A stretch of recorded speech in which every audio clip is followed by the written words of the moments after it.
Ego is your enemy. What's the ego? In psychology, ego means the I, or self of any person, especially as distinct from the world and other selves. Your ego is created based on the people you were influenced by and circumstances you experienced as a child. Ego is necessary and important because it creates your personality. It makes you who you are to others and yourself. The ego is your protector and it keeps you feeling safe. But if you go deeper, the ego is not your true self. It's just a survival tool.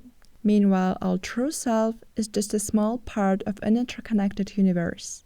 Ego prevents us from connecting to our true self and from the happiness that is inside us. Ego creates negative reactions when we interact with the world around us. Happiness comes from within you. You'll never find it by chasing relationships, jobs, beauty, money. Happiness always starts within. Karen Salmanson. Here are some times in our lives when our ego shows up. So, the first scenario. We get frustrated when people say something we don't agree with. It feels like an attack on self because of the illusion that ego creates, that our thoughts, opinions, and beliefs make us who we are. Our ego appears if things don't go our way and we struggle to accept the new situation.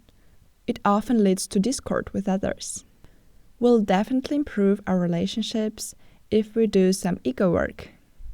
And the second scenario, ego makes us struggle if we don't get the things we want. This happens because our happiness depends on external objects or people. If our happiness depends on external conditions, we'll never be happy. The ego's form of happiness can't exist without unhappiness. The ego will be happy when something good happens, but unhappy when it ends. Eckhart Tolle. If you want something and you achieve it, you'll experience brief satisfaction, but not the happiness you were expecting, because external things are not a source of happiness over a long period of time. So don't let your happiness be dependent on endless desires. The good news is we can control our negative reactions that come from our ego, but it requires some inner work. Let's see how we can do that. As I said at the beginning, basically, ego is the opinion that you have about yourself, and it's created based on the experiences from your childhood. The problem is that it can prevent you from connecting to a true or authentic self, which is your soul.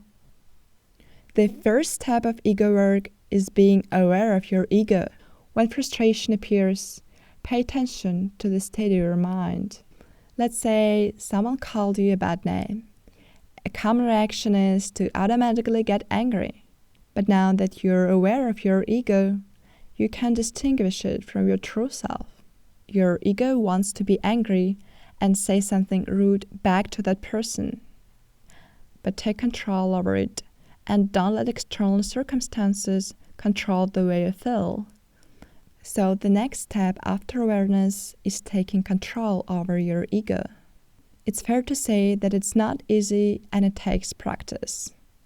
But this ego work will move you to a completely new level of spiritual growth. When we realize that we are not our ego, we learn our true self. And we stop opposing our true nature and happiness. Happiness does not depend on outward things, but on the way we see them. Leo Tolstoy.